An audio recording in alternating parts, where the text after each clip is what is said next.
ಕುಲದೇವ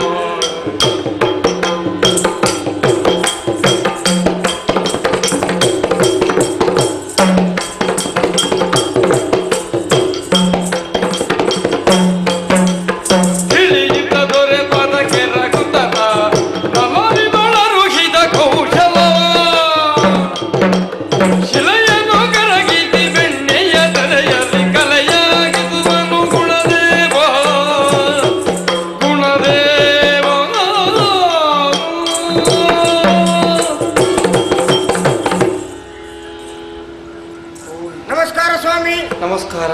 ನಮ್ಮ ಪರಿಚಯ ಐತೆ? ಪರಿಚಯ ಆಗಲಿಲ್ಲಲ್ಲ. ನಾವು ಶಿಲ್ಪಿಗಳು. ಯಾರು?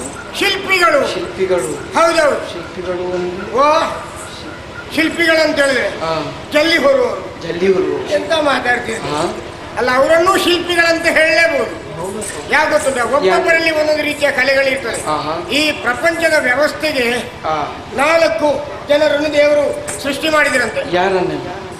ದೇಶದ ರಕ್ಷಣೆಗೆ ಬೇಕಾಗಿ ಕ್ಷತ್ರಿಯರನ್ನು, ಪೂಜೆ ಮಾಡುವುದಕ್ಕೆ ಬ್ರಾಹ್ಮಣರನ್ನು, ವ್ಯಾಪಾರ ಮಾಡುವುದಕ್ಕೆ ವೈಶ್ಯರನ್ನು, ಇನ್ನುಳಿದ ಕ್ರಿಯೆಗಳಿಗೆ ಶೂದ್ರರನ್ನು ಅಂತ. ನಿಜವಾಗಿ ಹೌದು. ಈ ಶೂದ್ರ ವರ್ಗದಲ್ಲಿ ಬೇರೆ ಬೇರೆ ಉಂಟು. ಮತ್ತೊಬ್ಬರು ಇದ್ದಾರೆ. ಇವರಿಗೆಲ್ಲ ಒಂದೊಂದು ಉದ್ಯೋಗ ಆಯ್ತಾ. ಈ ಜನಿವಾರ ಹಾಕೊಂಡು ಗಾಯತ್ರಿ ಜಪ ಗೊತ್ತುಂಟು ಅಂತ ಹೇಳಿಕೊಂಡಿರುವ ಆಚಾರ. ಹೌದು, ನಮ್ಮಲ್ಲಿದ್ದಾರೆ. ದೇವರನಿಗೂ ಗಾಯತ್ರಿ ಮಂತ್ರ ಹೇಳುವುದೂ ಇಲ್ಲ, ಜಪ ಮಾಡುವುದಿಲ್ಲ, ಮೇಲೆ ಏರ್ಲಿಲ್ಲ, ಕೆಳಗೆ ಇಳಿಲಿಲ್ಲ. ಇದನ್ನು ಹೇಳುತ್ತೆ ನಾನು. ಯಾಕಂತ ಹೇಳಿದ್ರೆ ನಿಜವಾಗಿ ಹೇಳಬೇಕಿದ್ರೆ ನಮ್ಮಲ್ಲಿ ಎಂತೆಂಥ ಶಿಲ್ಪಿಗಳಿದ್ದು. ವಿಶ್ವಕರ್ಮರು ಶಿಲ್ಪಿ, ಮಯನೂ ಶಿಲ್ಪಿ, ಆಮೇಲೆ ಜಕ್ಕಣ್ಣಾಚಾರ್ಯೂ ಶಿಲ್ಪಿ, ಶಂಭುಕಲ್ಕುಡ ಎನ್ನುವರು ಶಿಲ್ಪಿ. ಸತ್ಯ ಹೇಳಬೇಕಾ, ನಾವು ಇಲ್ಲದೆ ಹೋಗಿದ್ರೆ ಈಗ ಬ್ರಾಹ್ಮಣರಿಗೆ ಪೂಜೆ ಇಲ್ಲ ಅಂತ ಹಾಕಿದ್ದು. ಹೌದಾ? ಬ್ರಾಹ್ಮಣ ಸುಮ್ಮನೆ ತಿರುಗಬೇಕಿತ್ತು. ಅದು ಹೇಗೆ? ಇಷ್ಟು ಮಂದಿ ಬ್ರಾಹ್ಮಣರಿಗೆ ಪೂಜೆ ಕೆಲಸ ಹೇಗೆ? ನಾವು ಒಂದು ಶಿಲೆಯನ್ನು ಕೆತ್ತಿ ಅದನ್ನು ದೇವರು ಅಂತೇಳಿ ಮಾಡಿ ಬ್ರಾಹ್ಮಣರಿಗೆ ಕೊಟ್ಟಾದ್ಮೇಲೆ ಅವರು ಪ್ರತಿಷ್ಠಾಪನೆ ಮಾಡಿ ಪೂಜೆ ಮಾಡುದು ಅಲ್ವಾ? ನಾವು ಇಲ್ಲದ್ರೆ ಬ್ರಾಹ್ಮಣರ ಸುದ್ದಿ ಇಲ್ಲ. ಅವರು ಪೂಜೆ ಅಲ್ಲ. ಕೆಲವು ಬ್ರಾಹ್ಮಣರು ಈಗ ಮೇಳದಲ್ಲಿ ಜಾಗಟೆ ಇಟ್ಕೊಂಡು ಹಾಡು ಹೇಳಿಕ್ಕೆ ಶುರು ಮಾಡಿದ್ದಾರೆ. ಆ ಪ್ರಶ್ನೆ ಬೇರೆ. ಕೆಲವು ಬ್ರಾಹ್ಮಣರು ಮೊದಲೇ ಬಾರಿಸ್ತಾರೆ.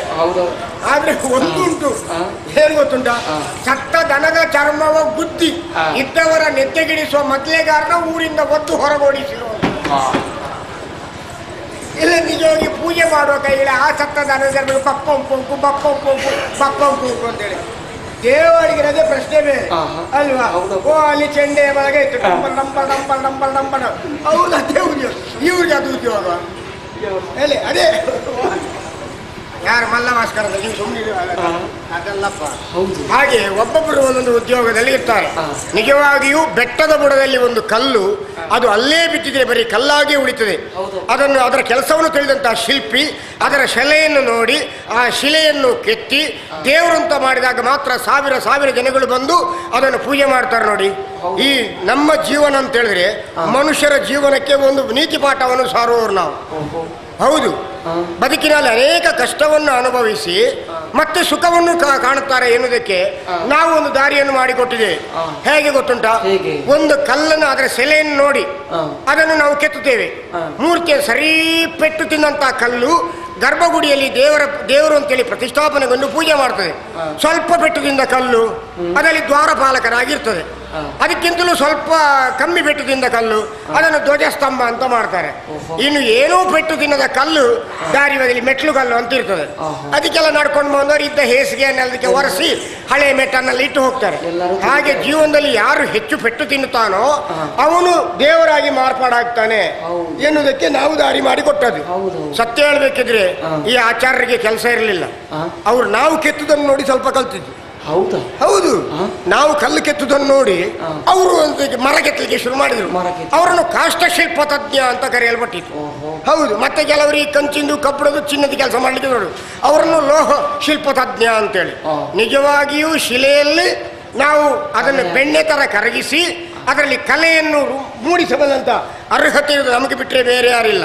ನೋಡಿ, ಆ ಕಡೆ ಹೋಗಿ ನೋಡಿ, ಬೇಲೂರು ಹಳೆಬೀಡಲ್ಲಿ ಹೋಗಿ ನೋಡಿ, ಎಂತೆಂಥ ಶಿಲ್ಪಗಳಿದೆ. ಅದನ್ನು ಕೆತ್ತಿದ್ದು ಯಾರು?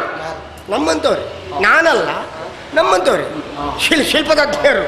ಆಮೇಲೆ ಆ ಕಡೆ ಶ್ರವಣ ಬೆಳಗಕ್ಕೆ ಹೋಗಿ ಅಲ್ಲಿ ಗೊಮ್ಮಟೇಶ್ವರ ಉಂಟು, ಅದು ಕೆತ್ತಿದ್ದು ಯಾರು? ನಾನಲ್ಲ, ಮತ್ತೆ ನಮ್ಮ ಹಿರಿಯರು.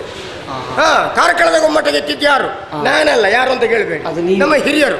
ಯಾರಿಗೆ ಶಿಲೆಯ ಬೆಲೆಯನ್ನು ಅರ್ಥ ಮಾಡಿಕೊಳ್ಳೋಕೆ ಯೋಗ್ಯತೆ ಉಂಟಾ ಅವರು ಮಾತ್ರ ಯಾವುದೇ ಒಂದು ಚೂರು ಒಡಕಿಲ್ಲದ ಆ ಶಿಲೆಯನ್ನು ಬೆಣ್ಣೆ ತರಗದಲ್ಲಿ ಕಲಗಿಸಿ ಅದರ ಚಿತ್ರಕಲೆಯನ್ನು ಬಿಡಿಸಬಲ್ಲಂತಹ ಯೋಗ್ಯತೆ ಇರುವುದು ನಮ್ಮಂತಹ ಶಿಲ್ಪಿಗಳಿಗೆ ಮಾತ್ರ. ಏನೇ ಆಗಲಿ, ಇವತ್ತು ವಿಶೇಷವಾದಂಥ ಒಂದು ಕಾರ್ಯಕ್ರಮಕ್ಕೆ ಆಹ್ವಾನ ಬಂದಿದೆ ಅಲ್ವೇ, ಮಾತಾಡ್ತಾ ಹೋದ್ರೆ ಮತ್ತೆ ಅಲ್ಲಿ ಮಾತಾಡೋದೇನು, ಆದ್ದರಿಂದ ಹೋಗ್ತೇನೆ ನೋಡು.